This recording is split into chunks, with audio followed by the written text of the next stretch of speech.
पश्चात्तदेशतारिणे वंशाकल्पतरुभ्यश्च कृपासिन्धुभ्येव च पतितानां पावनेभ्यो वैष्णवेभ्यो नमो नमः। ओं माधव माधव वाची माधव माधव हृदि स्मरन्ति साधव सर्वे सर्वकार्येषु माधवम्। हे कृष्ण करुणा सिंधु दीनबंधु जगत्पते गोपेश गोपिका कांत राधा कांत नमस्तुते।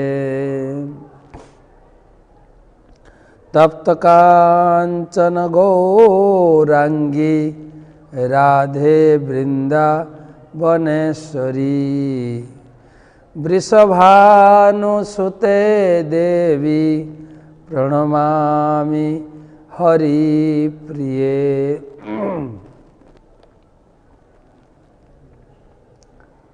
जय श्री कृष्ण चैतन्य प्रभु नित्यानंद श्री अद्वैत गदाधर श्रीवासदि श्री गौरभक्तबिंद। हरे कृष्ण कृष्ण कृष्ण हरे हरे हरे राम राम राम हरे हरे। ओं नमो भगवते वासुदेवाय ओं नमो भगवते वासुदेवाय ओं नमो भगवते वासुदेवाय। नारायणं नमस्कृत्यं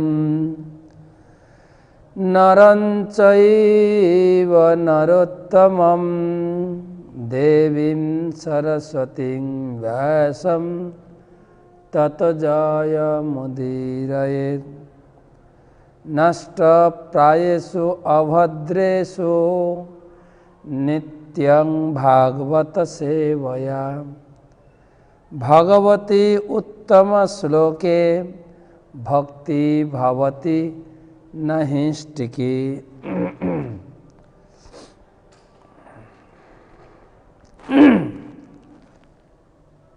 हरे कृष्णा। सुधी भक्तमंडली ममतामयी मातृमंडली आमादेर এই गीता जयंती उत्सव उपलक्षे भगवत गीतार उपरे सेमिनार সেই আলোচনায় আপনাকে হার্দিক অভিনন্দন এবং শুভেচ্ছা জানাই। আমি গীতা পাঠের শুরুতে আমি আমার গুরুদেবের চরণে নিজেকে আত্মসমর্পণ করি এবং তার অহেতুকী কৃপা আশীর্বাদ প্রার্থনা করি। নমো বিষ্ণুপাদায় কৃষ্ণপ্রেষ্ঠায় ভূতলে শ্রীমতে জয় পতাকা स्वामीनिति नामिने। नमो आचार्यपादाय निताय कृपाप्रदायिने गौरकथा धामदाय नगरग्रामतारिणे।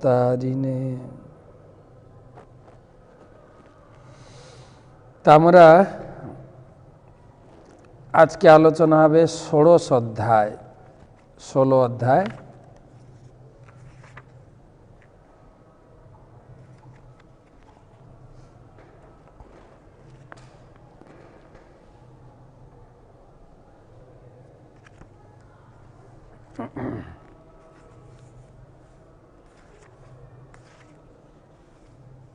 এই অধ্যায়ে 24টি শ্লোক আছে।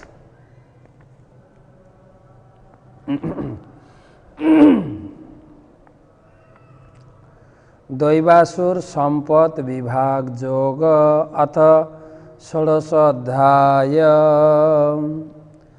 अभयं सत्त संशुद्धि ज्ञान जोगो व्यवस्थितिः दानं दमश्च यज्ञश्च श्रद्धाय तप आर्जवम् अहिंसा सत्यम अक्रोध त्याग शांति अपैशुनम दया भूतेषु लोलुप्तम मार्दवम ह्रीच अचापहाद्रम हि रचापलम तेज क्षमा धृति शौचम अद्रोहो नातिमानिता भवन्ति संपदं दैवीम् अभिजातस्य भारत दंभ दर्प अभिमानश्च क्रोध पारुष्यमेव च अज्ञानं चाभिजातस्य पार्थ संपदम् आसुरीं दैवी संपद विमर्शाय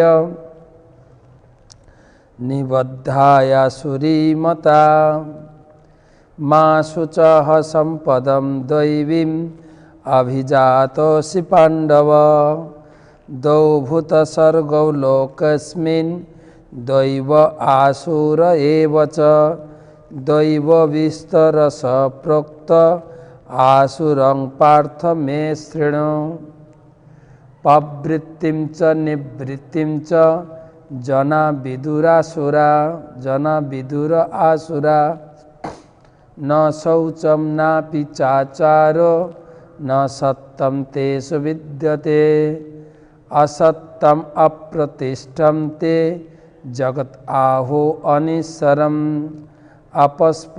अपरस्परं सम्भूतं किमन्यत् काम अहेतुकम्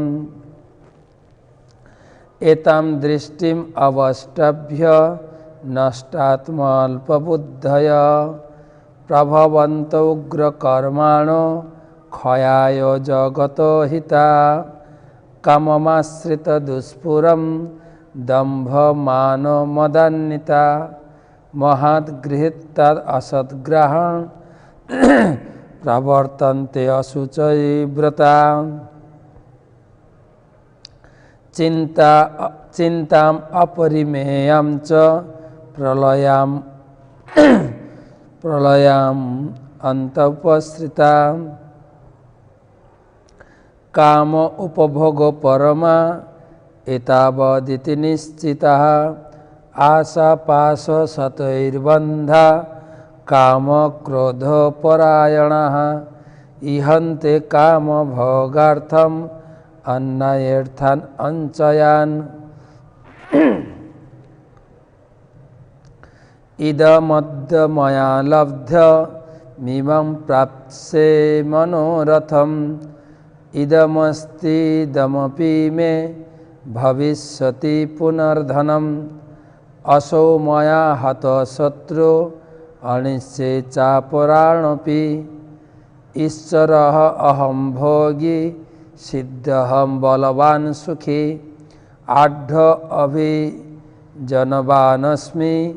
कोहन्नास्ति सदृशो मया जख्ये दास्यामि मोदिष्य इत्यज्ञान विमोहिताः अनेकचिन्त विभ्रान्ता मोहजाल समावृताः प्रसक्ता काम भोगेषु पतन्ति नरकेह शचौ आत्मसंभाविता स्तब्धा धनमान मदान्विताः जजन्ते नाम यज्ञैस्ते दम्भेना विधिपूर्वकम् अहंकारं बलं दर्पं कामं क्रोधं च संश्रिता ममात्मपरदेहेषु पद्दिशन्तभ्यसूयका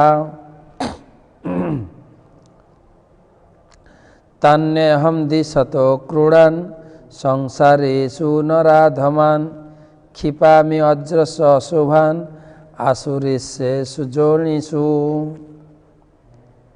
आसुरीं जोनिमापन्या मूढ़ा जन्मनि जन्मनि मां प्राप्यैव कौन्तेय ततो जानत अधमां गतिं त्रिविधं नरकस्येदं दारं नाशनमात्मनः काम क्रोध तथा लोभ तस्मात् एतत्त्रयं त्यजेत् एतै विमुक्त कौन्तेय तमद्रारै स्त्रिभिर्नर आचरत्तत्मनश्रेय ततो जाति परं गतिं ज शास्त्रविधिमुत्सृज्य वर्तते कामकारत न स सिद्धिम् अवाप्नोति न सुखं न परं गतिं तस्मात् शास्त्रं प्रमाणं ते कार्यकार्यौ व्यवस्थितो ज्ञात्या शास्त्रविधानोक्त कर्म कर्तुमिहांसि। हरे कृष्ण कृष्ण कृष्ण हरे हरे हरे राम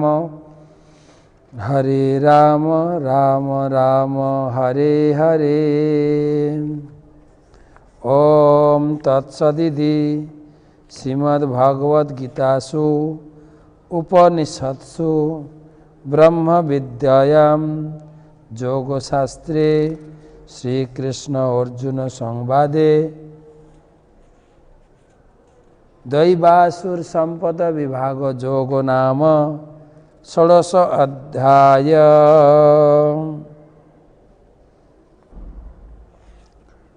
तो आज के गीता महत्व गोपाल बाल कृष्णपि नारद ध्रुव पार्षदयि सहायो जायते शीघ्रं যত্র গীতা প্রবর্ততে। এই গীতা মাহাত্ম্য আপনাদের কাছে পৌঁছে গেছে যারা আমার হোয়াটসঅ্যাপে যুক্ত আছেন। গোপাল বাল কৃষ্ণপি নারদ ধ্রুব পার্ষদৈ সহায় জায়তে শীঘ্রম যত্র গীতা প্রবর্ততে। যে স্থানে গীতা শাস্ত্রের বিচার এবং পঠন পাঠন হয় ভগবান শ্রীকৃষ্ণ যেখানে গীতা রাখা হয় সেখানে নারদ ধ্রুব আদি ভগবানের অন্যান্য পার্ষদবৃন্দ সহ স্বয়ং বাল গোপাল কৃষ্ণ সেখানে আবির্ভূত হন। হরি বল। গীতা রাখলেই বাড়িতে কৃষ্ণ অবস্থান করবেন।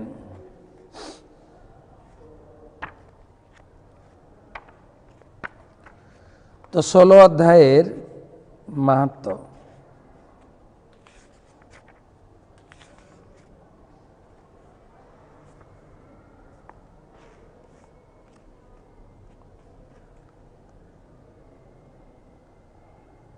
ভগবান বিষ্ণু বললেন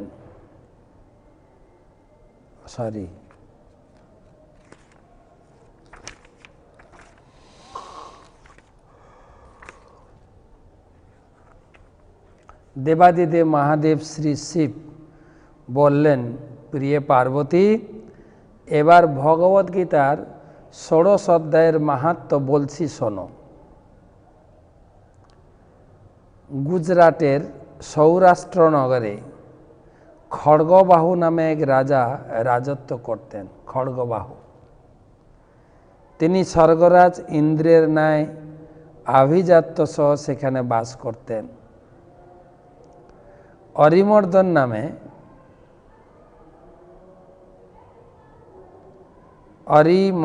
নামে একটি উন্মত্ত হস্তি ছিল। মদগর্বী হাতিটির ললাটের উভয় পার্শ্ব থেকে কামরস নির্গত হতো। একদিন হাতিটি ক্রোধের বশে শিকল ছিঁড়ে হাতিশালা ভাঙতে শুরু করলো। এরপর এদিক সেদিক দৌড়ে উন্মত্তভাবে নগরবাসীদের তাড়া করল। প্রত্যেকেই পড়িমরি করে দ্রুত পালাতে লাগলো। সঙ্গে সঙ্গে মাহুত রাজাকে খবরটি জানালো রাজা রাজপুত্রকে সঙ্গে নিয়ে হাতিটি দেখতে গেলেন।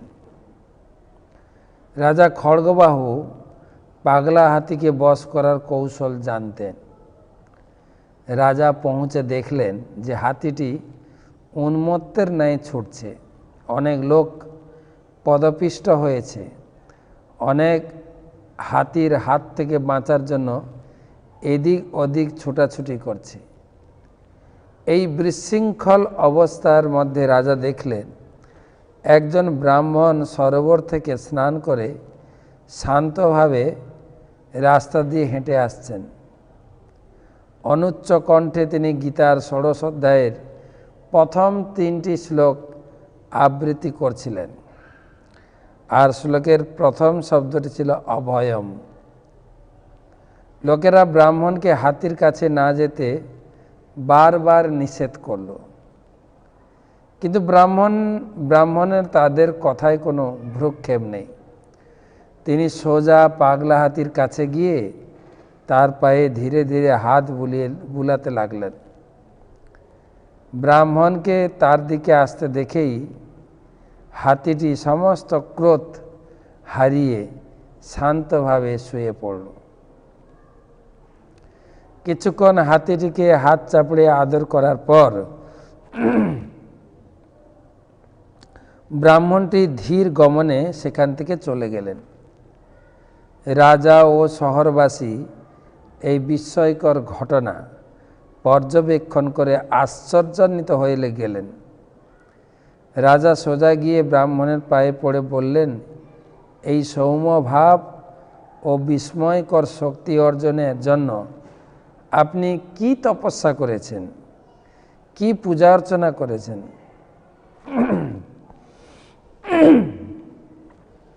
উত্তরে ব্রাহ্মণ বললেন, আমি প্রতিদিন শ্রীমদ্ ভগবদ্ গীতার ষোড়শ অধ্যায় থেকে কয়েকটি শ্লোক আবৃত্তি করি। দেবাদিদেব শিব বললেন, রাজা সেই ব্রাহ্মণকে তার প্রাসাদে আসতে অনুরোধ করলেন। তিনি তাকে 100 স্বর্ণ মুদ্রা দান করলেন এবং ভগবদ্গীতার ষোড়শ অধ্যায়ের শ্লোক আবৃত্তির নির্দেশ দিতে সেই পবিত্র ব্রাহ্মণকে অনুরোধ করলেন। রাজা খড়গবাহু কিছুকাল সেই শ্লোকগুলি পাঠ করলেন। একদিন রক্ষীদের নিয়ে সেই হাতি বেঁধে রাখার স্থানে গিয়ে হাতিটিকে মুক্তি দিতে মাহুতকে আদেশ করলেন। নগরবাসীরা রাজার সেই কাজে বেশ হতাশ হলো। তারা মনে করলো হাতিটি আবার ক্ষিপ্তভাবে ছুটাছুটি করবে, কিন্তু রাজা হাতিটির সামনে যেতেই সেটা তখনই শান্তভাবে শুয়ে পড়ল। রাজা তার গায়ে হাত বুলিয়ে আদর করতে থাকলেন। এরপর রাজপ্রাসাদে ফিরে গিয়ে তার পুত্রকে সিংহাসনে বসিয়ে বনে গমন করলেন। সেখানে তিনি ভগবদ্গীতার ষোড়শ অধ্যায়ের শ্লোকাবলী কীর্তন করে ভগবান শ্রীকৃষ্ণের উপাসনা করতে লাগলেন। অচিরেই তিনি ভগবান শ্রীকৃষ্ণের পাদপদ্ম লাভ করলেন। কোন ব্যক্তি যতই পাপী হোক, ভগবদ্গীতার ষোড়শ অধ্যায় পাঠ করলে অতি সত্বর রাজা খড়গবাহুর মতো শ্রীকৃষ্ণের পাদপদ্মে লাভ করবেন। হরিবল। এই হচ্ছে ষোড়শ অধ্যায়ের মাহাত্ম্য।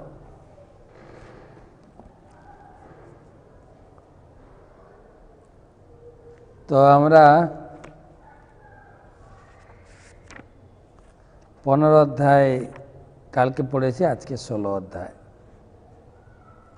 তো প্রথমে আমাদের রীতি অনুযায়ী প্রথম থেকে একবার নিজেকে লিঙ্ক করে নিয়ে আসি, 16 অধ্যায়টা কিভাবে এলো।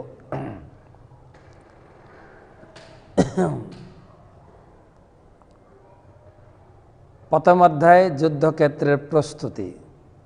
দুই পক্ষ যুদ্ধ করার জন্য প্রস্তুত। দুই দলের দামামা বেজে গেছে। হঠাৎ অর্জুন বললেন, হে অচ্যুত, আমার রথটি নিয়ে দুই পক্ষের সেনা দলের মাঝখানে রাখো। আমি দেখতে চাই কৈর্ময়া সযোধব্যম অস্মিন রণসমুদ্রবে। আমাকে কার কার সঙ্গে যুদ্ধ করতে হবে আমি আবার দেখতে চাই। তো অর্জুনের রথ নিয়ে ভগবান দুই পক্ষের মাঝখানে রাখলেন, আর তাদের দেখে অর্জুন অত্যন্ত বিমর্ষ হয়ে পড়লেন। কি করবেন কি করবেন না, হতবুদ্ধি, কার্পণ্য দোষ ও পহত স্বভাব। দ্বিতীয় অধ্যায়ে গিয়ে অর্জুন পুরো ভগবানের চরণে লুটিয়ে পড়লেন। আমি বুঝতে পারছি না আমার কি করা উচিত কি করা উচিত নয়, তুমি দয়া করে আমাকে দীক্ষা দাও, আমাকে গাইড করো। ভগবান শিষ্য রূপে গ্রহণ করে অর্জুনকে আত্মতত্ত্ব জ্ঞান দিয়েছেন দ্বিতীয় অধ্যায়ে। আমরা দেহ নই, আমরা আত্মা। আত্মার কর্তব্য হচ্ছে পরমাত্মার সেবায় যুক্ত হয়, তার নাম হচ্ছে তৃতীয় অধ্যায় কর্মযোগ। আপনার কর্মকে ভগবানের সেবায় যুক্ত করুন। ভগবানের সেবায় যুক্ত হতে কাম আমাদের বাধা দেয়, কাম। সে কামকে জয় করার জন্য চতুর্থ অধ্যায় জ্ঞান যোগ। সেই জ্ঞান আপনি কোথায় লাভ করবেন? তদ্বিদ্ধি প্রণিপাতেন, গুরুদেবের কাছে যেতে হবে।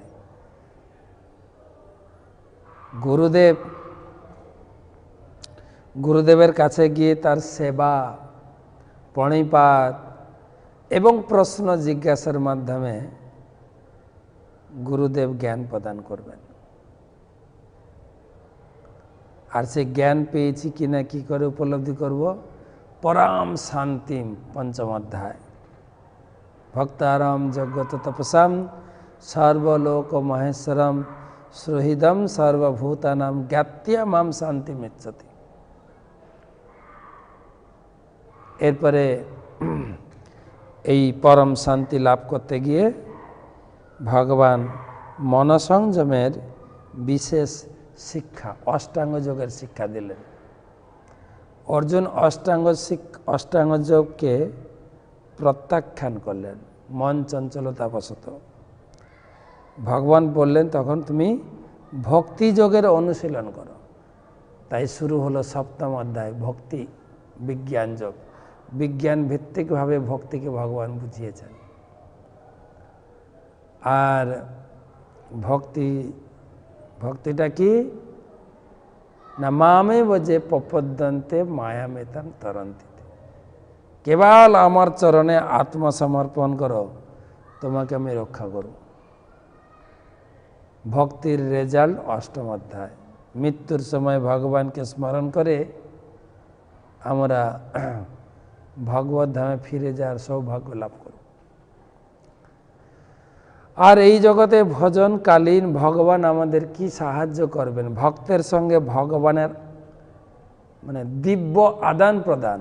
ভক্ত ভগবানকে ভক্তি করবে, আর ভগবান তার বদলে ভক্তকে কি দেবেন তার আলোচনা রাজগুহ্য যোগ নবম অধ্যায়ে।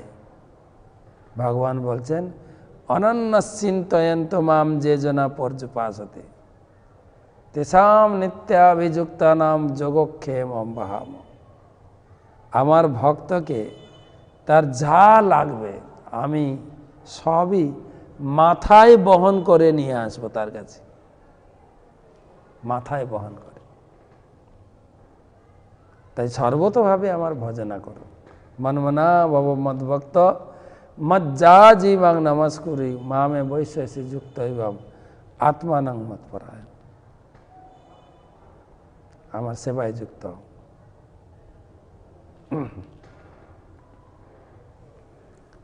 এই গেল নবম অধ্যায়।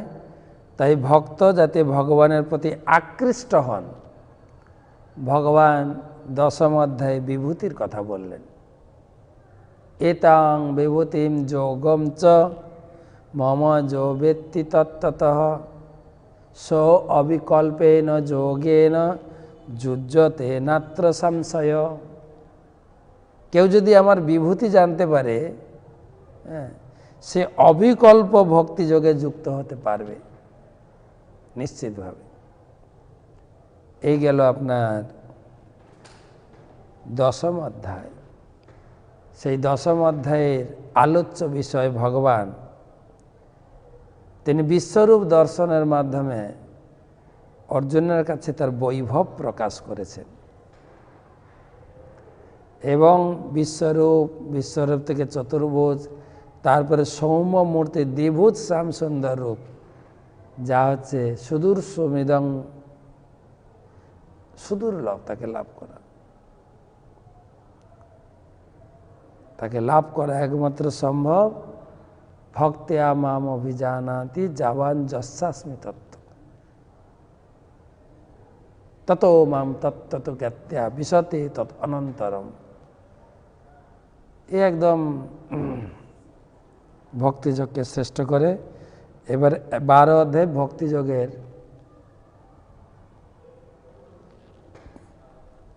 কি বলে সমাধান সংক্ষিপ্ত সার করলেন, সারাংশ। কেউ যদি ভক্তি করে মজ্জাবেশ মনোজীবাম নিত্যযুক্ত উপাসতে শ্রদ্ধয়া পরয় পিতাস্তে সময় যুক্ত তমমত।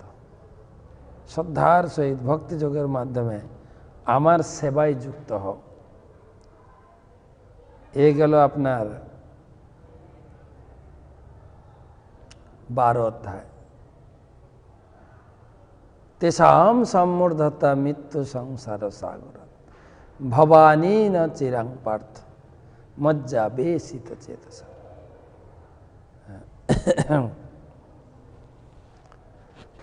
আমি সেই আবিষ্ট চিত্ত ভক্তকে আমি নিজে গাড়ি নিয়ে এসে তাকে নিয়ে যাব।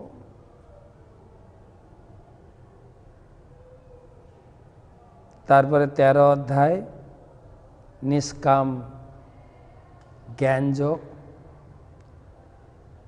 ভক্তিমূলক জ্ঞানযোগ। 6টা তত্ত্ব, প্রকৃতি, পুরুষ, ক্ষেত্র, ক্ষেত্রজ্ঞ, জ্ঞান, জ্ঞেয়, আর প্রকৃতির সঙ্গ প্রভাবে কিভাবে সৎ অসৎ জনিতে জন্ম হয়। 3 প্রকার গুণ 14 অধ্যায়। আর সেই 3 প্রকার গুণের দরুন আমরা কিভাবে এই জড় জগৎরূপী ঊর্ধ্বমূলম অথ শাখাম অস্বস্ত প্রাহু অব্যয়ম, সে অস্বস্ত বৃক্ষে সংসার বৃক্ষে ভ্রমণ করছি। কাল রূপে সংসারেতে পক্ষ বাসা করে। কাল রূপ বৃক্ষ। আর সেই বৃক্ষ থেকে মুক্ত হওয়ার জন্য দৈব গুণের বিকাশ ঘটাতে হবে। আজকে আলোচনা হবে দৈব গুণ আর অসুর গুণ। ভগবান কাকে অসুর বলছেন আর কাকে দিব্য গুণভাব সম্পন্ন বলছেন, আজকে আলোচনা হবে। আসুন আমরা শুরু করি। 16 অধ্যায়। অভয়ম শ্রী ভগবানুবাচ অভয়ম সত্য সংশুদ্ধি জ্ঞান যোগ ব্যবস্থিতি দানম দমশ্চ যজ্ঞশ্চ শ্রদ্ধায় তপ আর্জবম অহিংসা সত্যম অক্রোধ ত্যাগ শান্তি অপৈশুনম দয়া ভূতেষু লোলুপ্তম মার্দবম হ্রি অচাপলম তেজঃ ক্ষমা ধৃতি শৌচম অদ্রোহ নাতিমানিতা ভবন্তি সম্পদম দৈবীম অভিজাতস্য ভারত।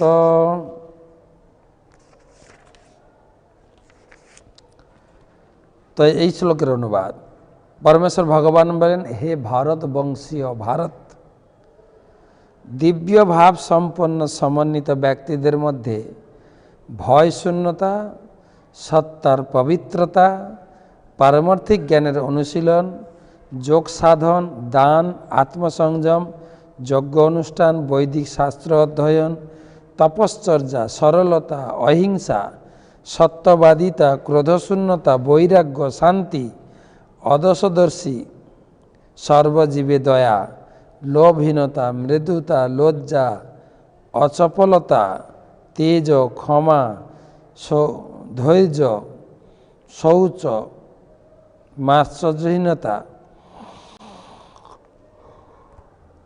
অভিমান শূন্যতা, এই সমস্ত দিব্য গুণগুলি দেখা যায়। এখানে 26টা গুণের কথা ভগবান বলেছেন। দৈবী অভিজাতস্য ভারত, এগুলো হচ্ছে দৈব গুণ, দিব্য ভাব সম্পন্ন ব্যক্তিদের গুণ।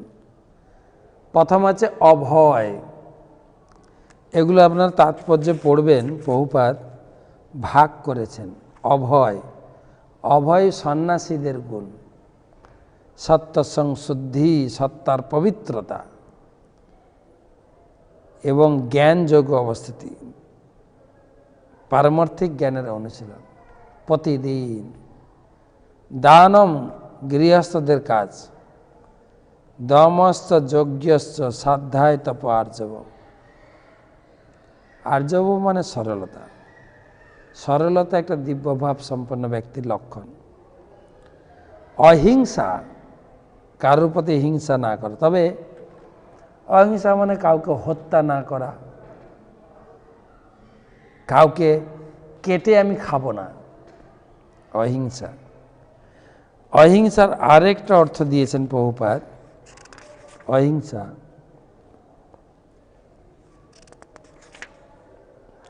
অহিংসা হলো কোনো জীবের জীবনের প্রগতি রোধ না করা।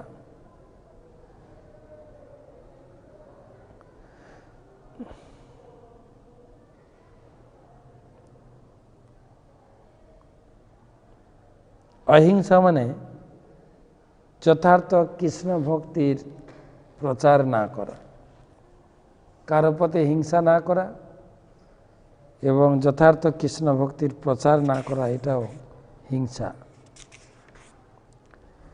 সত্যম, অক্রোধ, ক্রোধ প্রকাশ না করা। ত্যাগ, শান্তি। অপৈশুনম, অপৈশুনম মানে হচ্ছে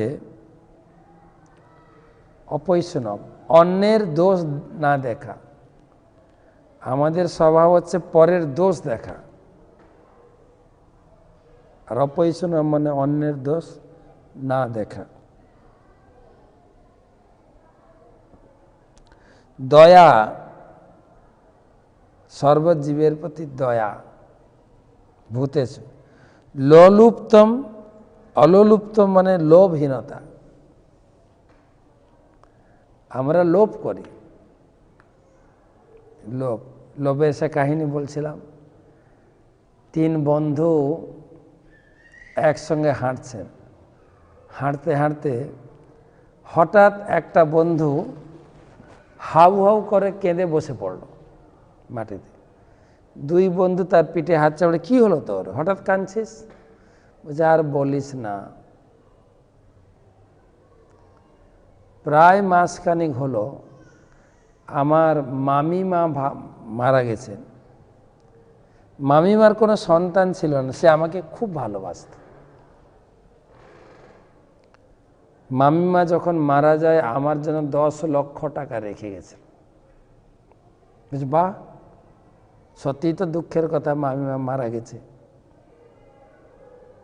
টাকাটা পেয়েছো ভালো, কিন্তু মামিমা চলে যাওয়াটা একটা সত্যিই দুঃখের। চল চল, দুঃখ করে কি হবে, মামিমা তো আর ফিরে আসবে না, দুঃখ করিস না, দুঃখ করিস না। তো তাকে সান্ত্বনা করে নিয়ে চলেছেন। যাচ্ছে, যেতে যেতে আবার তার কান্নার হিঁচুনি, হিঁচুনি। বলছে, আবার কি হলো? বলছে, আর বলো না, 15 দিন আগে আমার কাকু মারা গেছে। কাকু আমার জন্য 12 লাখ টাকা রেখে গেছে। আবার সান্ত্বনা দিকে নিয়ে চলো। তারপরে আবার কিছু দেওয়ার যাওয়ার আবার কাঁদছে। বলে, আবার কেন কাঁদছ? আবার কেউ মরলো নাকি? বলে, আর বলো না, আমার কাকিমা মারা গেছে। সে যাওয়ার সময় আমার জন্য 15 লাখ টাকা রেখে গেছে, আমি বলতে পারছি না কাকিমাকে। ব্যাস, যেতে যেতে যেতে যেতে আবার এক জায়গায় এত কান্না, তাকে আর সামলানো যাচ্ছে না। বলছে কি হলো? বলছে দেখো 10 দিন হয়ে গেল এখনো কেউ মরছে না, আর ব্যাস এখন আর কেউ মরছে না। হ্যাঁ, এই হচ্ছে লোকে মারা যাক, আমরা তাই করিও। কিছু বিষয় সম্পত্তি লাভের জন্য মানুষকে খুন করতেও দ্বিধাবোধ করি না। হচ্ছে লোভ। তো দিব্যভান ভাব সম্পন্ন ব্যক্তির অলুলোপতম লোভ শূন্যতা। মার্দবম মানে হচ্ছে মৃদুতা। হ্রি অচাপলম, হ্রি মানে লজ্জা, অচপলতা, তেজ, ক্ষমা, ধৃতি, শৌচম। সুচিতা সম্বন্ধে আমরা গত ক্লাসগুলিতে আলোচনা করি। অদ্রোহ, দ্রোহ না করা। দ্রোহ এখানে বহুপাদ লিখেছেন মাৎসর্য না করা। মাৎসর্যটা খুব কঠিন, কিন্তু মাৎসর্য মানে ঠিক হিংসা নয়। মাৎসর্য মানে হচ্ছে পরশ্রী কাতরতা। পরশ্রী কাতরতা মানে আমার সমান ব্যক্তি যদি কোনো পাশ দিয়ে চলে যায় আমার হিংসা হয়, আমার হিংসা। যদি মহিলারা যদি একজন সিল্কের শাড়ি পরে আরেকজন হিংসে, সিল্কের শাড়ি পরেছে আবার, এগুলো মাৎসর্য করে।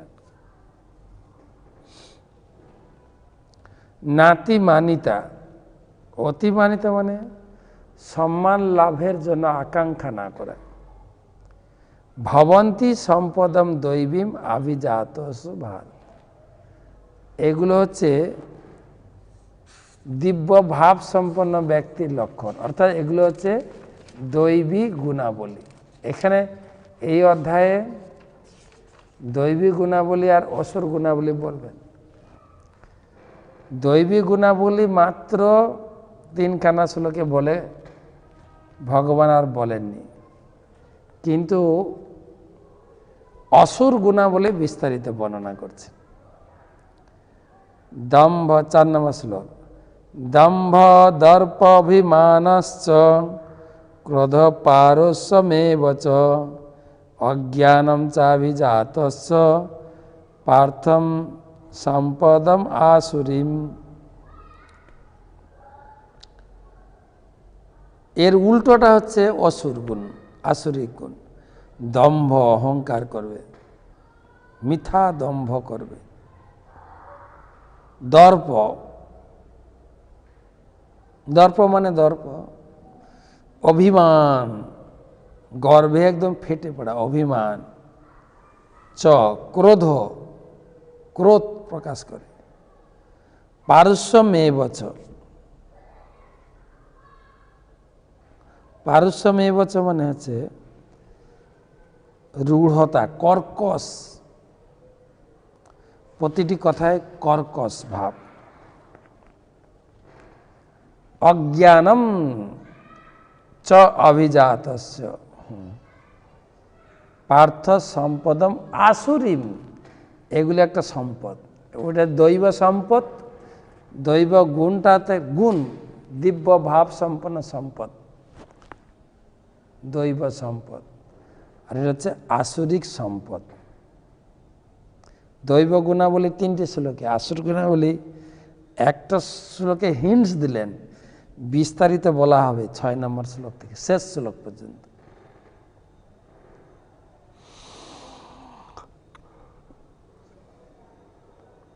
এবারে দৈবগুণ অসুরগুণ বলার পরে সংক্ষেপে একটু ফল বলে দিলেন ভগবান। দৈব সম্পদ বিমোক্ষায় নিবন্ধা আয়াসুরী মতে মা শুচ সম্পদম দৈবীম অভিজাতসি পাণ্ডব। দৈবী সম্পদ, দৈবী সম্পদ মুক্তির অনুকূল। দৈবী সম্পদা বিমোক্ষায়। যত দিব্য গুণ প্রকাশিত হবে তত আমি মুক্তির পথে এগোব।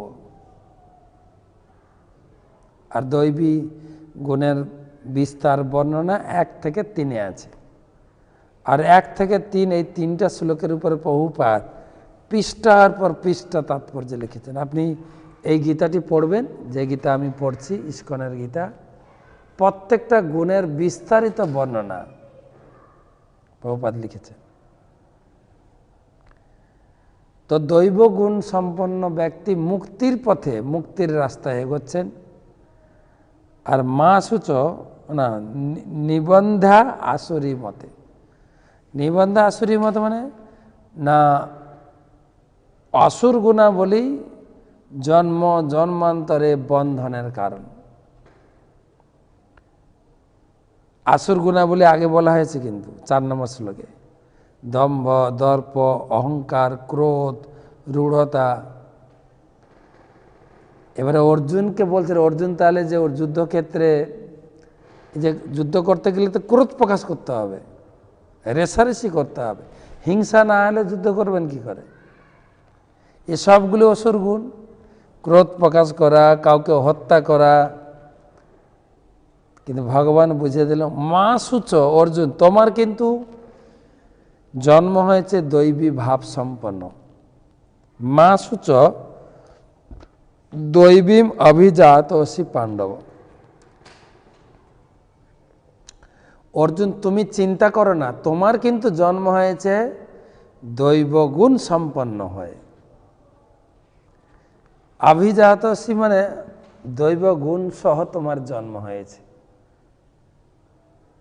তো এটা একটা লক্ষণীয় বিষয়, যে লক্ষণীয় বিষয় যে আমাদের এই গুণ সহ জন্ম হয়েছে। কোন পরিবেশে, কোন পরিবারে,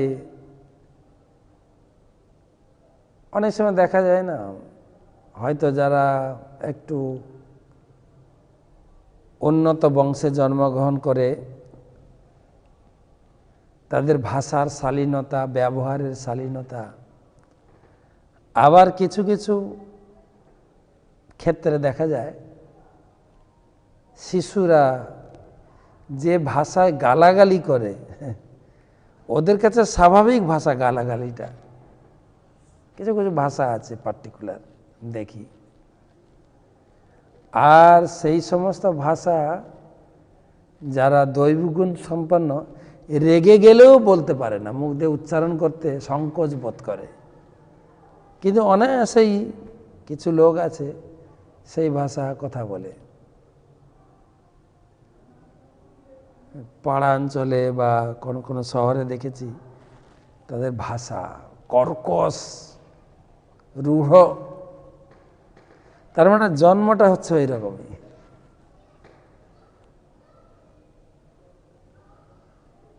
তো 1 থেকে 3 দৈবগুণ, 4 হচ্ছে অসুর গুণ, 5 হচ্ছে 2 গুণের গতি, দৈবগুণে মুক্তি, আসুর গুণে বন্ধন।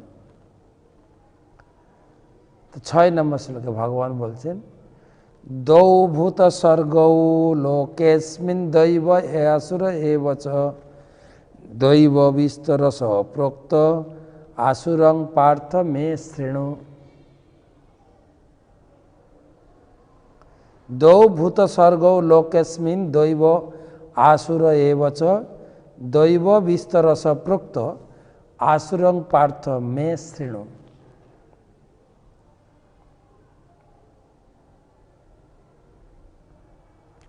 এই জগতে 2 প্রকার লোক আছে, দৈবগুণ আর অসুর গুণ।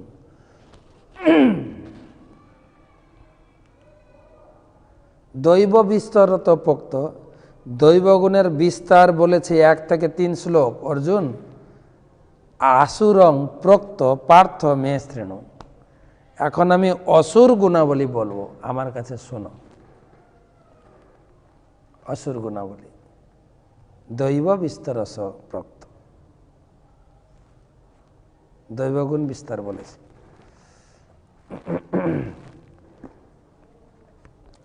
এবারে অসুর গুণের বিস্তার এই 7 নম্বর শ্লোক থেকে। এখন দৌভূত স্বর্গ লোকস্মিন, যে 6 নম্বর শ্লোকে বলো 2 প্রকার লোক আছে, অসুর গুণ, দৈবগুণ। তো আমরা কোনগুলো, আমি কোনগুলো লোক, নিজে নিজে বিচার করুন। যারা যারা ক্লাস শুনছেন নিজে নিজে বিচার, আমি কি অসুর না আমি ভক্ত? দৈবগুণ, আমি হরিনাম জপ করি, প্রসাদ খাই, ভগবানের পূজা করি, আমি অসুর হব কেন? আমি তো দৈবগুণের লোক, তাই না? মনে হয় ও ভগবানের ভক্ত নয়, ও মাছ মাংস খায়, ও মদ গাঁজা খায়, বিড়ি সিগারেট খায়, অসুর অসুর, আমি ভক্ত। কিন্তু এই অধ্যায়টা হচ্ছে দর্পণের মতো। যেরকম আয়নার সামনে দাঁড়ালে, আমি যদি আয়নার সামনে দাঁড়াই আমার মুখটা দেখা যাবে, তাই না? তা আমি বলবো আমি তো এতটা দেখতে খারাপ নই, তো আয়নাটা ভালো না, তা নয়। কিন্তু আপনি যেরকম, আপনার ছবিটা সেরকম ভাসবে, তাই না? ঠিক সেই রকম এই 16 অধ্যায় থেকে একটু নিজের নিজের মিলাবো। ভগবান একটু নিজের নিজেরকে মিলাতে বলছেন, দেখো তো তুমি ভক্ত না তুমি অসুর। যদ্যপি 12 অধ্যায় 13 থেকে 20 শ্লোকে একটু হিন্টস দিয়েছেন ভগবান, ভক্তের কি কি গুণাবলী থাকা দরকার। সমে ভক্ত মে প্রিয়, সমদ ভক্ত চমে প্রিয়, সমদ ভক্ত সমে প্রিয়। এই ভক্তের এই গুণাবলীটা আমি খুব পছন্দ করি। 12 অধ্যায় 13 থেকে 20 শ্লোক, 8খানা শ্লোক ভক্তের গুণকীর্তন করেছেন। অন্য পক্ষে তিনি ভগবান বুঝিয়েছেন এই গুণগুলো তোমার থাকলে তুমি ভক্ত। তো সেটাই এখানে আর একটু বিস্তার। 7 নম্বর শ্লোক। আমার অনুরোধ, প্রত্যেকটি এই অসুর গুণ আলোচনা হবে 7 থেকে একদম 22 শ্লোক পর্যন্ত। তো এই অসুর গুণগুলি আমি একটু গীতা থেকে মিলাবো আমাকে, যে এগুলো আমার সঙ্গে মিলছে কি। আর এর জন্য আমাকে আবার মাঝখানে ঢুকাবেন না, মহারাজ আপনি একটু বেশি বেশি করে বলছেন না। গীতাতে যা আছে একটু মিলাবো। প্রবৃত্তিম চ নিবৃত্তিম চ জনান বিদুরাসুরা, ন শৌচম নাপি চাচারো ন সত্যম তেষু বিদ্যতে। আসুরিক স্বভাব বিশিষ্ট ব্যক্তিরা ধর্ম বিষয়ে প্রবৃত্ত হতে পারে না, অধর্ম থেকে বেরিয়ে আসতে পারে না। এই ভাষাটা একটু চর্চা করি। ধর্মে প্রবেশ করতে পারে না, অধর্ম থেকে বেরিয়ে আসতে পারে, এটা একটা গুণ। মানুষ ধর্ম করে কিন্তু কোনটা প্রকৃত ধর্ম, কোনটা ছল ধর্ম, কোনটা চিটিং ধর্ম বুঝতে পারে না। সেটা একটা অসুর গুণ। না না সব ঠিক আছে, ও আপনাদেরটা আপনারা বড় বলেন, ওদেরটা আমাদের কাছে সব ঠিক, এ একটা অসুর গুণ। ধর্মে প্রবেশ করতে পারে না সঠিক ধর্মে, আর যেখানে ফেসে গেছে সেখান থেকে বেরিয়ে আসতে পারে না।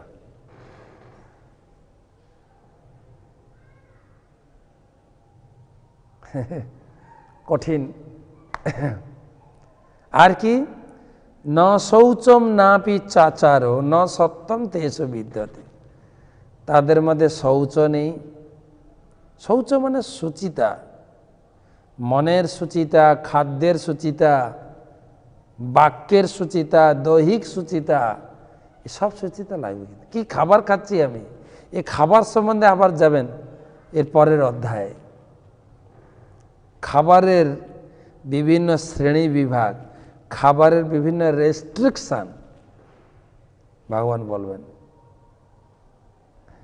তো বলছেন শৌচ নেই, ধর্মের নাম করে কি খাচ্ছে লোকে, ধর্মের নাম করে কাটছে লোকে, বলি দিচ্ছি, মায়ের প্রসাদ খাচ্ছি, ছি, ন শৌচম না পি চাচার, চাচার মানে সদাচার, সদাচার আছে না,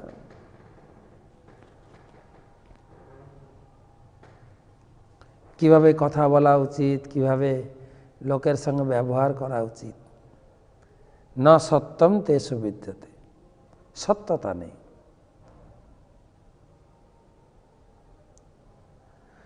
অসত্যম অপ্রতিষ্ঠম তে জগৎ আহো অনিশ্বরম অপরস্পরম সম্ভূতম কিমন্নয় কিমন্নত কাম অহিতুকম। তারা বলে এই জগৎ হচ্ছে মিথ্যা, ব্রহ্ম সত্য। এইরকম সাধু লোক আছে কিনা জগতে? ব্রহ্ম সত্য জগৎ মিথ্যা, এইরকম স্ট্যাচু দেখবেন, ব্রহ্ম সত্য জগৎ মিথ্যা। বলছে তুমি অসুর, ভগবান বলছে আরে তুমি অসুর। আমরা 15 অধ্যায় পড়লাম, ব্রহ্ম জগৎ চিন্ময় জগৎ সত্য, তার প্রতিবিম্ব, এটা মিথ্যা নয়, মিথ্যা নয়, কিন্তু অনিত্য। প্রভুপাদ বলছেন এটা অনিত্য। কিছু লোক তো বলে ব্রহ্ম সত্য জগৎ মিথ্যা। আমি এক জায়গায় বলছি ব্রহ্ম সত্য জগৎ মিথ্যা। যিনি বলেছেন যদি ঠিক হয়ে থাকে, ব্রহ্ম সত্য, ভগবান সত্য, আর এই জগৎ হচ্ছে মিথ্যা, ব্রহ্ম সত্য জগৎ মিথ্যা, তাহলে আমাদের কার সেবা করা উচিত? কার সেবা করা উচিত? আপনি সত্যের সেবা করবেন না মিথ্যার সেবা করবেন? মুখে বলছেন ব্রহ্ম সত্য জগৎ মিথ্যা, আর নেমে পড়েছেন মাঠে জগতের সেবা করতে। কথার সঙ্গে মিল হচ্ছে না তো। আমি এক জায়গায় বললে আপনারা বলছেন ব্রহ্ম সত্য জগৎ মিথ্যা, তাহলে আমাদের উচিত ব্রহ্মের সেবা করা, আমরা তাই করছি, ঈশ্বরের সেবা করছি। কিন্তু আপনারা মিথ্যার কেন সেবা করছেন? না কি বলে জীব সেবা, শিব সেবা, তাহলে তো মিথ্যার সেবা করা আছে, কেন ব্রহ্মের সেবা করছেন না কেন?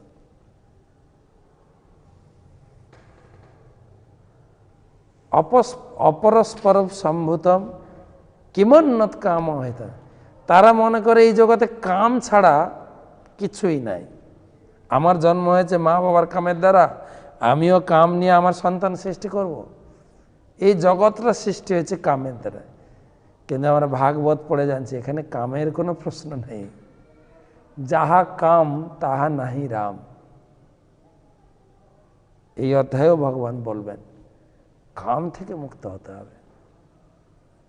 5ম অধ্যায়ও শুনেছি কাম ক্রোধ ত্রয়ম ত্যাজেত, কাম ক্রোধ লোভ এই 3টাকে ত্যাগ করতে হবে। ব্রহ্মা, ভগবান প্রথম ব্রহ্মাকে সৃষ্টি করেছেন। ব্রহ্মার কোনো জন্ম কাম থেকে নয়, কোনো মায়ের গর্ভ থেকে নয়, বাবার বীর্য থেকে নয়। ব্রহ্মা ভগবানের নাভি কমল থেকে প্রকাশিত হয়েছে, কামের গন্ধই নাই ওখানে।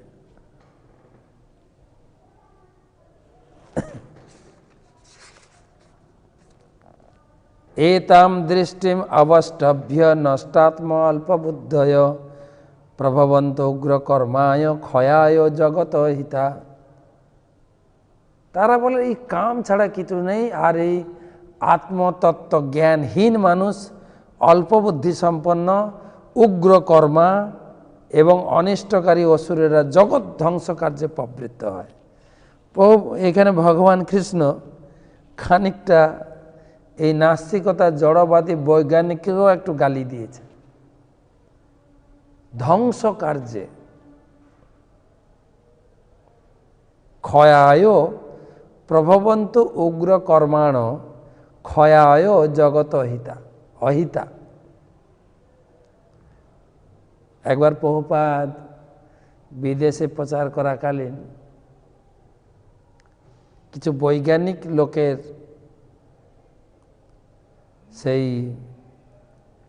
কি বলা যায় প্রেস কনফারেন্স বলে না, বৈজ্ঞানিকদের নিয়ে একটা সম্মেলন, সেখানে প্রভুপাদকে ডাকা হয়েছে।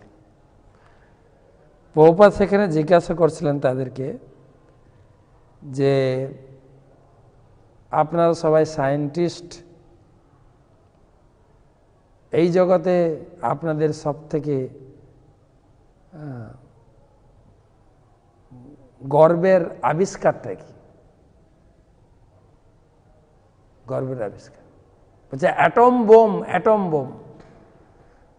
বলছে সেটা দিয়ে কি হয় না, মুহূর্তের মধ্যে লক্ষ লক্ষ লোককে ধ্বংস করে দেওয়া যাবে।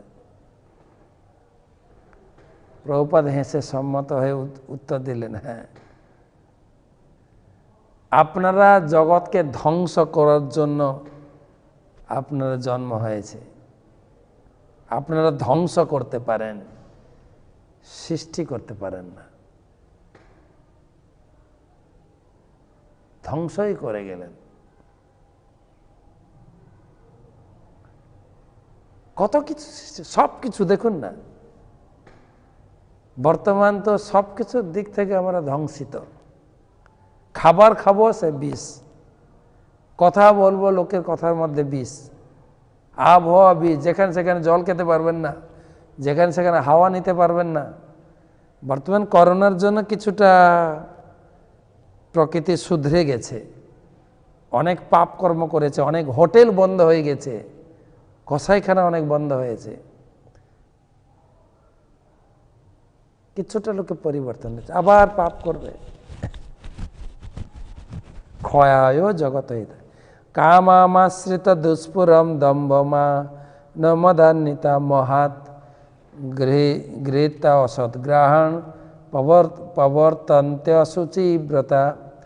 আসরিক ব্যক্তিগণ দুষ্পূরণীয় কামকে আশ্রয় করে দম্ভ ও মানের দ্বারা মদমন্ত অসুচি কার্যে ব্রতী হয়, মোহবশত অসৎ বিষয়ে প্রবৃত্ত হয়। দুষ্পূরণীয় কাম কাম কাম, আর কাম বাসনা পূর্ণ করতে গিয়ে অসুচি কার্যে, প্রায় দেখা যায় পেপারে, ঘরের ভিতরে দেহ ব্যবসা, প্রায় দেখা যায় আমাদের পেপারে, কলকাতায়, ঠিক আছে। আরে জিমের নাম করে পিছনে দেহ ব্যবসা, সামনে রেখেছে জিম, আপনি আসুন, আপনার এক্সারসাইজ, দেহ ম্যাসেজ সব, কিন্তু আসলে চলছে অসৎ কার্য, প্রায় পেপারে থেকে। তারপরে কিভাবে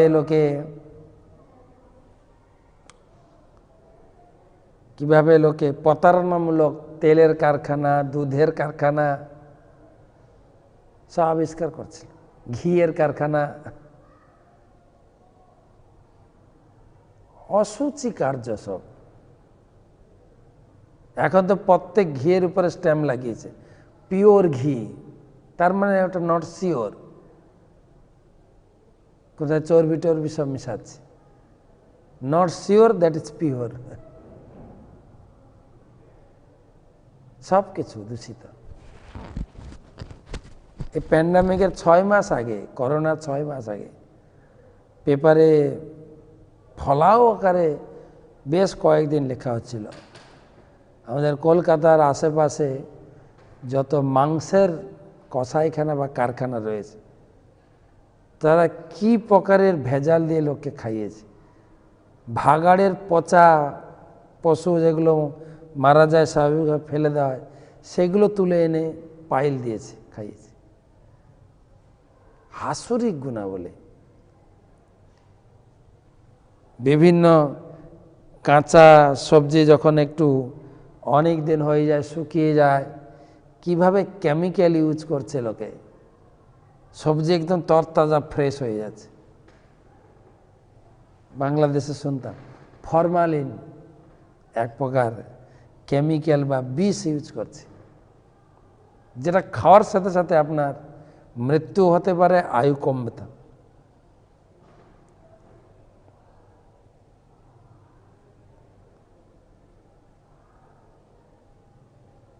আমি একবার আমার ব্রেন স্ট্রোকের জন্য আমাকে মায়াপুর ইস্কন ম্যানেজমেন্ট, বিশেষ করে মহারাজ শিশুমাদ ভক্তি পুরুষোত্তম স্বামী মহারাজ, কলকাতায় অনেক ডাক্তার দেখিয়ে তারপরে পাঠানো হলো বোম্বেতে, যে হসপিটালে গুরুদেব চিকিৎসা নিয়েছিলেন সেই হসপিটালে।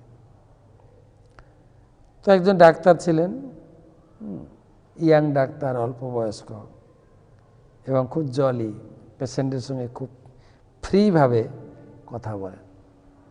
তাই আমি বলছিলাম, স্যার আমার এই স্ট্রোকের কারণ কি, মানে ব্লাড ক্লটের কারণ কি?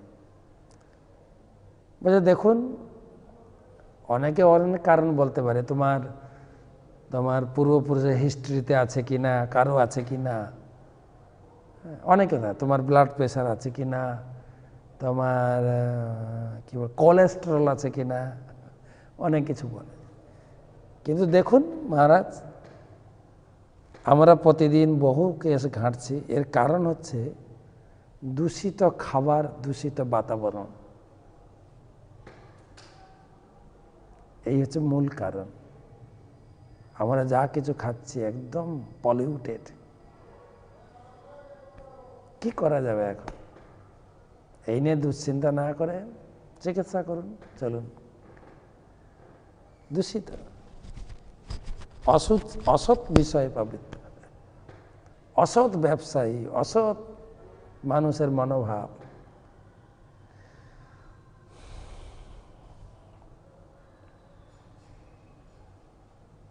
কি চিন্তা এ গেল কার্যক্রম, এবার চিন্তা ভাবনা। চিন্তা ভাবনাটা আরো স্থূল। কিছু কিছু গুণ আমাদের ভিতরে আছেই, মিলে যাবে একদম। ভগবান একদম স্ক্যান করে, এমআরআই করে দেখিয়ে দিয়ে গেছেন, তোমার ভিতরে এইটা আছে, তুমি একটু চেক করো, সাবধানে থাকো। এই অসুর গুণটাকে তুমি অপারেশন করো অথবা তুমি মেডিকেশনের দ্বারা ঠিক করো। চিন্তাম অপরিমেয়াম চ পলয়ান্তাম উপাশ্রিতা কাম উপভোগ পরমা এতাবদিতি নিশ্চিতা আশা পাশ শতৈর্বন্ধা কাম ক্রোধ পরায়ণা ইহন্তে কাম ভোগার্থন অন্যায়েনার্থ সঞ্চয়ন। অপরিসীম দুশ্চিন্তা, চিন্তাম অপরিমেয়াম চ, এবং দুশ্চিন্তার আশ্রয় গ্রহণ করে মৃত্যুকাল পর্যন্ত ইন্দ্রিয় সুখ ভোগকে এই জীবনের চরম উদ্দেশ্য বলে মনে করে। ঘরেই থাকবো,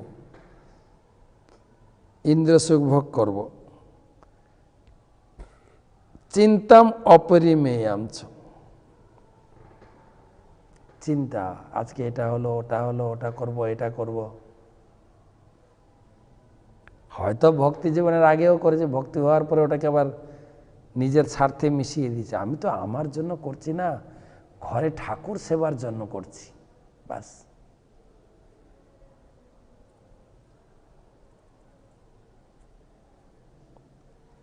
এভাবে শত শত আশা পাশে আবদ্ধ হয়ে কাম ক্রোধ পরায়ণ হয়ে কাম ভোগের উদ্দেশ্যে অসৎ উপায়ে অর্থ সঞ্চয়ের চেষ্টা করে। আমরা ভক্তি জীবনে এসেও সেই উপায়টাকে আমরা বা সেই সুযোগটাকে নিয়ে আমরা অর্থ সংগ্রহ করতে থাকি। চিন্তাম অপরি, দিন রাত চিন্তা, চিন্তা। চিন্তা আবার দুরকম, কেউ বিষয়ে চিন্তা করছে, আবার সেই চিন্তাকে যদি আপনি কৃষ্ণ ভাবনায় আমি কি করে ভালো করে জপ করব, গ্রন্থ অধ্যয়ন করব, কোন মানুষকে প্রচার করব, গুরুদেবের চিন্তা। সকাল থেকে উঠেই তিনি বিভিন্ন মন্দির দর্শন করেন, কীরকম মন্দিরে, কোন মন্দিরে কিভাবে মঙ্গল আরতি হচ্ছে, কত লোক এসছে, পূজারী আরতি ঠিক মতো করছেন কিনা, কোন ভক্ত কোথায় অসুস্থ হয়ে পড়েছেন, যখনই খবর পান তাকে ফোন করেন, কথা বলেন। তারও একটা চিন্তা, এত বড় বৃহৎ সংসার।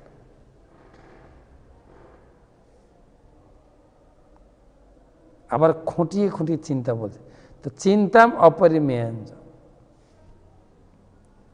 চিন্তা সম্বন্ধে নীতিশাস্ত্রে বলছে চিতা চিন্তা সমায়ুক্তম বিন্দু মাত্রেণ সমাহিতা। চিতা আর চিন্তা দুটো একই কথা, কিন্তু এটা বিন্দু লাগলে, চিতার উপর একটা বিন্দু লাগলে চিন্তা হয়ে যায়।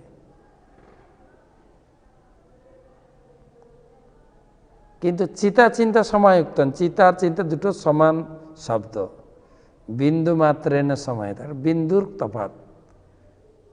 বাট চিতা দহতি নির্জীবম, চিতা জ্বালাবে কখন? আমি যখন মারা যাব, আমার শরীরটা চিতাতে পুরানো হবে। তো চিতা দহতি নির্জীবম, চিতা কাকে জ্বালায়? প্রাণহীন শরীরটাকে জ্বালায়। কিন্তু চিন্তা দহতি সজীবম, চিতা তো একবার জ্বালাবে মৃত্যুর পরে, চিন্তা সারা জীবনই জ্বালাচ্ছে। অপরিমেয় চিন্তা, অপরিমেয় চিন্তা। কি কি চিন্তা করি? পরে শ্লোকে 13 থেকে 16, ইদমদ্য ময়া লব্ধম ইমম পাপসে মনোরথ। ইদমদ্যম, আজকে আমার এত লাভ হয়েছে, কালকে আমার এত লাভ হবে। ইদানমন্তি মদপিতে ভবিষ্যতি পুনর্ধনম, আজকে এত টাকা সঞ্চয় হয়েছে, আমি এই ব্যাংকে রাখবো, ওই ব্যাংকে রাখবো, কোন ব্যাংকে কত সুবিধা, এত টাকা এত সুদ দেবে।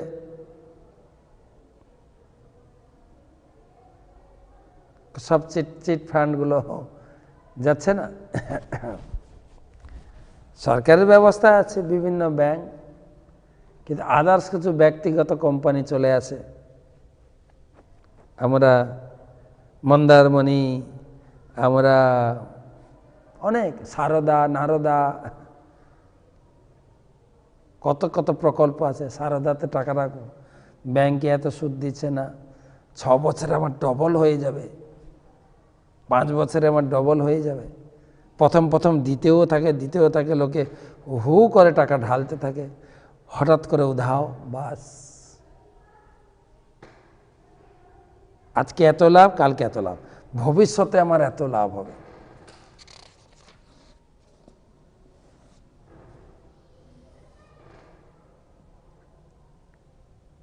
এবং লোকে তারা ক্যালকুলেশন করে প্রতিদিন আমাদেরকে প্রোৎসাহন দিতে থাকে, আপনি চাকরি করবেন কেন, এই টাকাটা ইনভেস্ট করুন, ব্যবসায় কত লাভ পাবেন, হিসাব করে ক্যালকুলেশন করে বলে দেয়, ফাঁসিও দেয়। এখন নেটে আপনার হোয়াটসঅ্যাপ মেসেজ, টেক্সট মেসেজ ঢুকছে বিভিন্ন প্রকার প্রলোভন দিয়ে, মানুষকে একদম ঝাঁকিয়ে স্থির হতে দিচ্ছে না।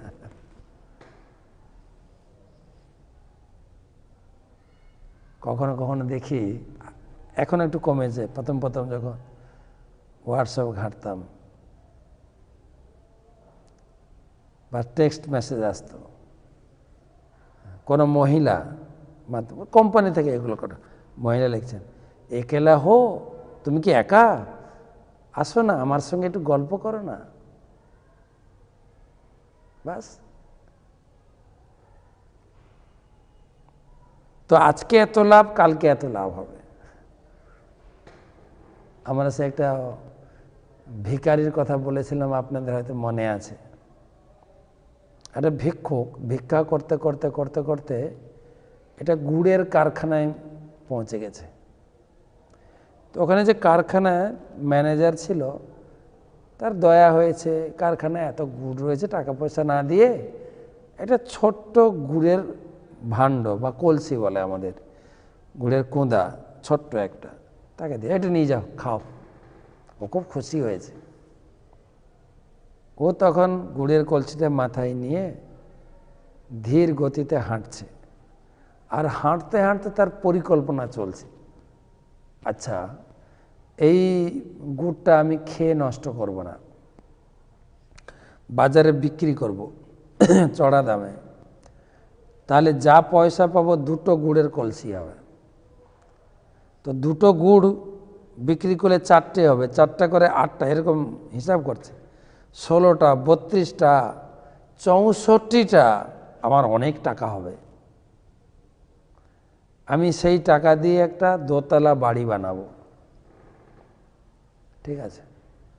আমি আমার ছেলেকে, ধনী ঘরের মেয়েকে নিয়ে আনবো বৌমা করে, সে আমাকে খুব ভালোবাসবে, আমাকে আর এত বড় তো কাজ করতে হবে না, আমি বারান্দায় ঝোলনায় বসে পেপার পড়ব, হ্যাঁ পেপারটা নিয়ে পড়ব, একদম নিবিষ্ট চিত্তে পেপার পড়ব, বেলা গড়িয়ে যাবে। বৌমা এসে বলবেন, বাবা বাবা বেলা হয়েছে, খাবে আসো। আমি কোনো ভ্রুক্ষেপই করব না, আমার তখন কত মেজাজ। বারে বারে বৌমা আদর করে ডাকে, বাবা বেলা হলো যে, আসো না, খেয়ে যাও, তারপরে এসে পেপারটা পড়ো। আমার এত বিরক্তি লেগে যাবে, ধ্যাত্তারি আমি তো খাবো না বললাম। আর যেই ধ্যাত্তারি বলেছে, গুড়ের কলসিটা মাথা থেকে পড়ে ভেঙে চৌচির হয়ে গেল। সমস্ত পরিকল্পনা ওখানেই সমাপ্ত হয়ে যায়। বহু লোকের ক্ষেত্রে হচ্ছে, এখানে বলছেন সমস্ত আমাদের গুরুদেব শ্রী শ্রী সুবক স্বামী মহারাজ উনি বলেন, তুমি অনেক পরিকল্পনা করতে পারো, কৃষ্ণের পরিকল্পনা কিন্তু আলাদা, তার একটা পরিকল্পনা আছে। এখন কৃষ্ণ বলেছেন, কৃষ্ণের পরিকল্পনার সঙ্গে তুমি চলো, তাহলে তোমার জীবনটা সুরক্ষিত। তাই অর্জুনকে সেই পরিকল্পনার পথে চালিয়েছেন। অর্জুন প্রথমে নিজের পরিকল্পনায় চলতে চাইছিলেন, কিন্তু দ্বিতীয় অধ্যায় থেকে যখন মোড় ঘুরেছে, তখনই তার জীবন রূপী যে প্রকাশমান, সেটা প্রকাশ ঘটেছে। তো আগে কত লাভ হয়েছে, এখন কত লাভ হবে, ভবিষ্যতে কত লাভ হবে। 13 নম্বর শ্লোক। 14 নম্বর শ্লোকে, অসৌ ময়া হত শত্রু অনিশ্চিত চাপরাণবী ঈশ্বর অহম ভোগী সিদ্ধ অহম বলবান। আমার এই শত্রুগুলো মরেছে, বাকি শত্রুগুলো মরবে, আমি মারবো ওদেরকে, আমি কেবল বেঁচে থাকবো, আমি কেবল ভোগ করব, আমি ঈশ্বর, আমি ভোগী। আঢ্যভিজানস্মি কোন অস্তি সদৃশময়া যক্ষে দাসস্মি মোদী সহিত্য গান ভেবে। আমার মতো ভোগী কেউ নেই। অনেক সময় লোকে মায়াপুরে দেখি, এত সুন্দর মন্দির, সুন্দর গেস্ট হাউস, সব পরিপাটি দেখে তারা বলে এটা একটা আশ্রম, সব ভোগের ব্যবস্থা, সব ভোগ, সব ভোগী। হ্যাঁ, সাধন ভজনের নাম করে সব ভোগ করছে, ভোগ। তারা মনে করে আমরাই ভোগ করব, সাধুরা কেন ভোগ করবে? তারা ঈর্ষায় ফেটে পড়ে। এক সময় একটা ভক্ত একজনের বাড়িতে আমন্ত্রিত হয়ে গেছিলেন, কিছু ভগবানের সেবার জন্য কিছু টাকা দেবেন। তার হাতে ব্রিফ কেস আছে, অ্যাটাচি না, আগেকার দিন ছিল, এখন নেই অবশ্য।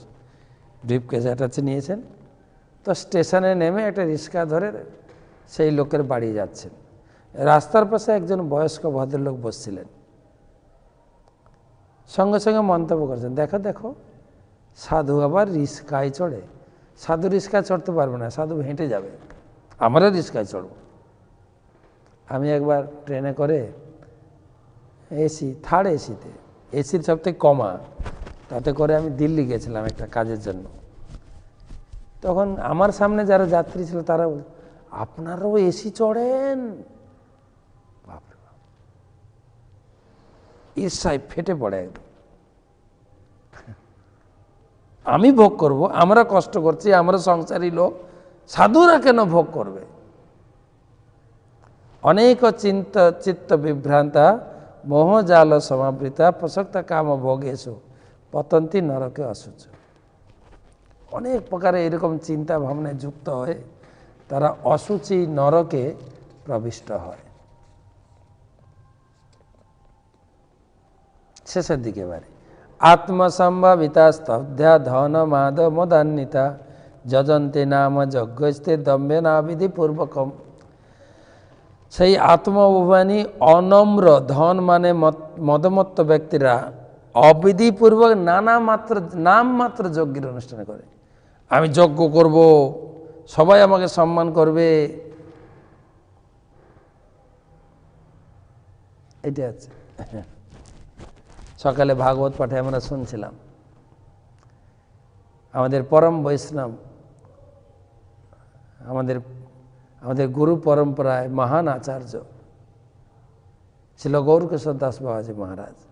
অত্যন্ত বৈরাগ্যের পথে তিনি কখনো কখনো লোকে তাকে বিরক্ত করতে বলে বাথরুমে বসে জপ করতেন, কেউ যেন কাছে না আসে।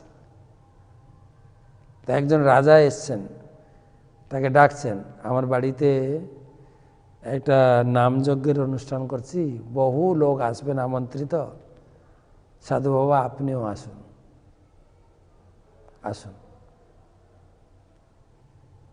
তখন বলছেন, যাদের তুমি ডেকেছ তারা না হয় তোমার অর্ডার শুনবে, তা আমাকেই তোমার অর্ডার শুনতে হবে? বলছে না না, আপনি আসুন, আপনার অর্ডার আমরা শুনবো, আপনার আদেশ আমরা মানব। তুমি আমার আদেশ মানবে? বলছে হ্যাঁ। তাহলে আমার আদেশ শোনো, এইখানে বসো, আমার সঙ্গে জপ করো। মানুষ তো বলে দেয়, হ্যাঁ আপনি যা বলবেন, আপনার আদেশ।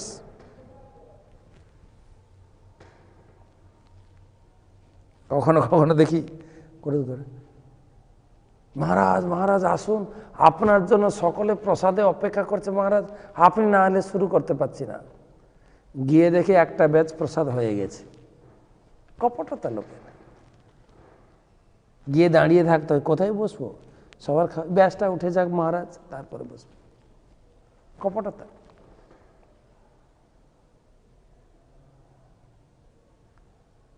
এই একটা কপটের আশ্রয় নেয় লোকে, নাম মাত্র যজ্ঞ করে সবাইকে দেখায় লোকটা কত দানি, কত ধ্যানী, হ্যাঁ কত ধর্মবীর। অহংকার বলম দর্পম কাম ক্রোধ সংশ্রিত মমাত্ম পরদেশু প্রদিশন্ত অভ্যয় সূচি। আরেকটা বড় কথা, অহংকার বল দর্প কাম ক্রোধকে আশ্রয় করে নিজের দেহে আর পরের দেহে পরমাত্মা স্বরূপকে দেশ করে, সাধুদের গুণতে দোষারোপ করে। দেখেন এই গুণটা আছে কিনা। এরা আবার সাধু, এখন সাধুরা সাধুদের নিন্দা করে, এরা আবার সাধু, এই করছে ওই করছে ওই করছে, সব অসুর গুণ। এবারে রেজাল্ট দুটো শ্লোকে 19-20 আগে একটা রেজাল্ট দিয়েছেন, দৈবগুণ মুক্তির পথে অসুর গুণ বন্ধনের। এখানে আরেকটু কিভাবে বন্ধন হবে, বন্ধন তো হবে, কিভাবে হবে? তান্নাহম দিশত কুড়ান নং সংসার এসু নারাধমান ক্ষিপামি অজস্র অশুভান আসুর এসে সুজনিসু। আমি সেই বিদ্বেষী ক্রূর নরাধমদের, আমি যারা এই অসুর, তাদেরকে আমি সংসারের অশুভ জনিতে নিক্ষেপ করি, অশুভ জনিতে নিক্ষেপ করি। এখন আপনি মনে করবেন মহারাজ গীতা পড়ে পড়ে একটু বেশি বেশি করে বলছেন, আমি ওইসব মানি না, আমি আমার মতো চলবো। ভগবান বলছেন ঠিক আছে, তোমাকে ছাড় দিয়েছে, তুমি যেভাবে চলো চলো, কিন্তু পরের জন্মটা আমার হাতে। তোমাকে আমি কোথায় জন্ম দেবো সেটা তোমার হাতে নেই। তুমি খেয়াল খুশি মতো চলো, অসুবিধা নেই, কিন্তু পরের জন্মটাতে কোথায় ফেলবো তোমাকে সেটা আমার হাতে, তোমার হাতে নয়। Not your hand. কর্মের বিচার, কর্মের যে ফল, ও আমার হাতে, আমি কন্ট্রোল করছি যমরাজকে দিয়ে। সেই জন্য যারা এই ধরনের গুণাবলিতে আসক্ত, তানি অহম দিশত ক্রুড়ান সংসারে চরাধরম ক্ষিপ্পামি, আমি ছুঁড়ে ফেলে দেব, একদম ছুঁড়ে ফেলে দেব। কোথায়? অজস্র অশুভ আসুরেশ্বস্য জনিস, অসুর জনিতে তোমাকে ফেলে দেব।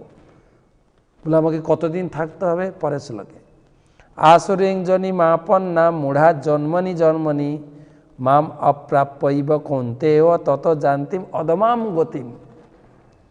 সেই অসুর জনিতে তুমি, সেই মূঢ় ব্যক্তিরা আমাকে লাভ করতে অক্ষম হয়ে ক্রমান্বয়ে আরো আরো আরো জন্মনি জন্মনি জন্মনি, জন্ম জন্মান্তরে অসুর জনি প্রাপ্ত হতে থাকে। তাই ত্রিবিধম নরকস্যেদম দ্বারম নাশমাত্মনা কাম ক্রোধ লোভস্তথা এতৎ তস্মাৎ এতৎ ত্রয়ম ত্যজেৎ। কাম ক্রোধ লোভ, এই তিনটি হচ্ছে নরকের হাই রোড। নরকের হাই রোড আছে না, আমাদের সেন্ট্রালের রাজপথ আছে না, কলকাতা থেকে দিল্লি একটা রাজপথ 2 নম্বর রোড, কলকাতা থেকে বোম্বে 6 নম্বর রোড, কলকাতা থেকে গুয়াহাটি আপনার শিলিগুড়ি 34 নম্বর, এগুলো হাই রোড বলে, এগুলো সেন্ট্রাল গভর্নমেন্টের। আর বাকি আমাদের লোকাল রোডগুলো হচ্ছে স্টেট গভর্নমেন্টের। ভগবান বললে 3টা হাই রোড হচ্ছে সেন্ট্রাল গভর্নমেন্টের, মানে আমার হাতে, যেটা হচ্ছে কাম ক্রোধ লোভ। দিয়ে সোজাসুজি তোমাকে একদম হাই রোডে ছুটিয়ে নরকে নিয়ে যাবে। ত্রয়ম ত্যাজেত, যারা ভক্তি পথে উন্নতি করতে চান এই 3টা জিনিস ত্যাগ করতে হবে, কাম ক্রোধ লোভ। যাহা কাম তাহা নাই রাম। काम क्रोध लोभ मत की, तुलसीदास। जब तब मन में ठान, जब तब मन, तब तब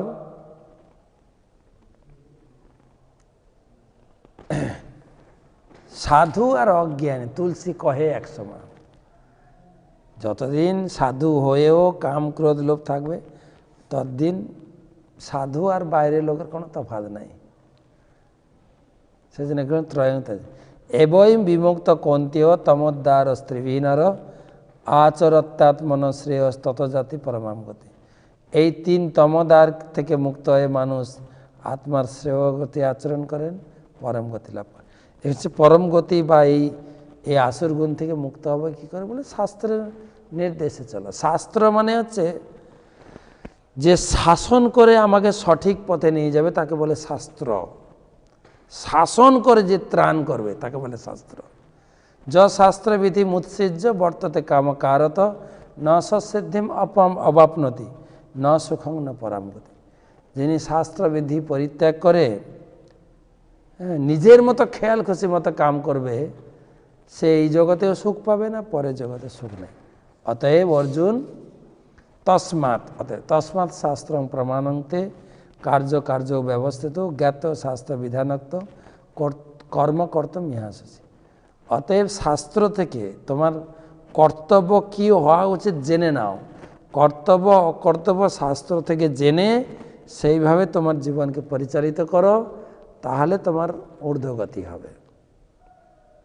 তো এইখানে এই অধ্যায় শেষ।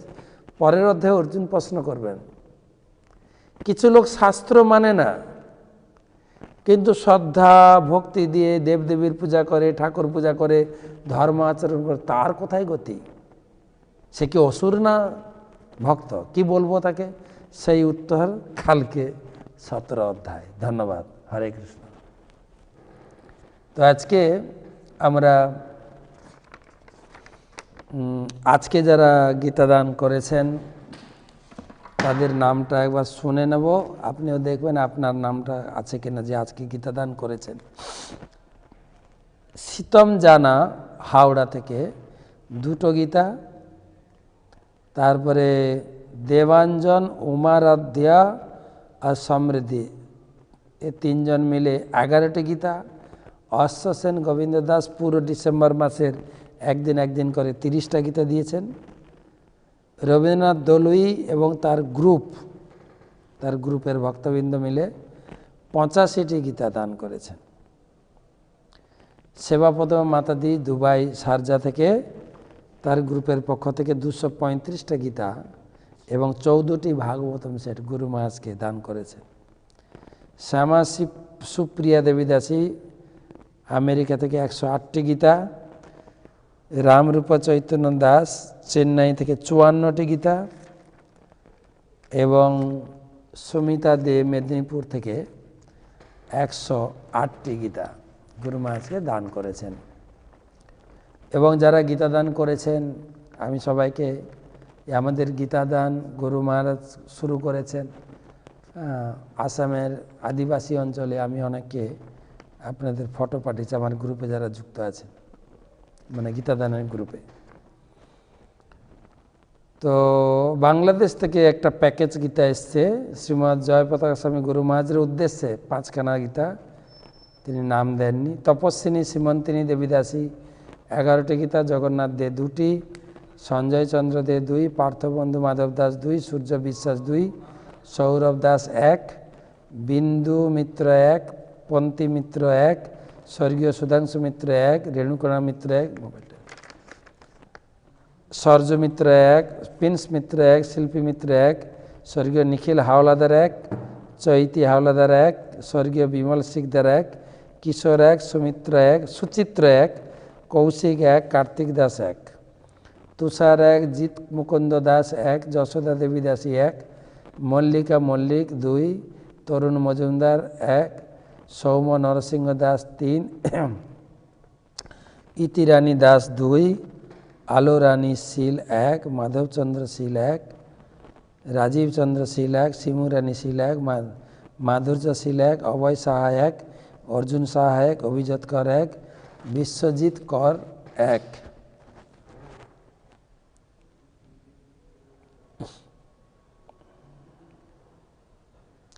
আমাদের রবীন্দ্র দলুই বোম্বে থেকে তাদের গ্রুপ থেকে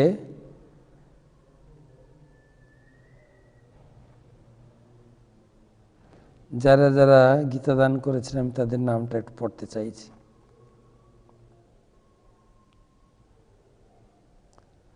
রবীন্দ্রনাথ দলুই,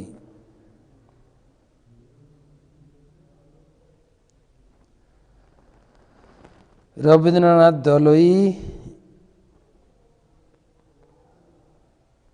1, তানভি দলুই 1, স্বপ্না দলুই 2, পঞ্চানন প্রামাণিক 3, মনোজ ব্যাংক 7, মিঠু মাঝি 7, সঞ্জয়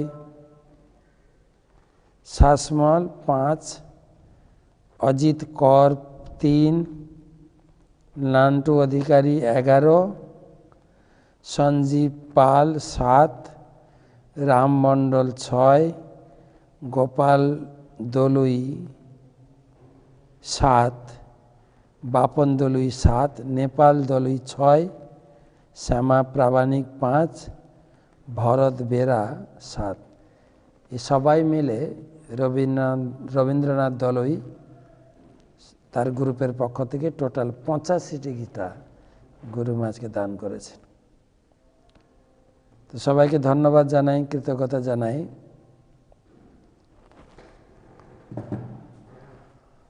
আপনারা গীতা পড়ুন, গীতার কথা বলার মাত্র বছরের এই শেষ কটি দিন আছে, এই কটি দিন গীতা চর্চা, গীতা প্রচার, গীতার আলোচনা, গীতা শ্রবণ এবং গীতা দান কার্যে আমরা উৎসর্গ করেছি। সবার মঙ্গল কামনা করি। আপনারা আনন্দে থাকুন, সুখে থাকুন। হরে কৃষ্ণ, শুভরাত্রি।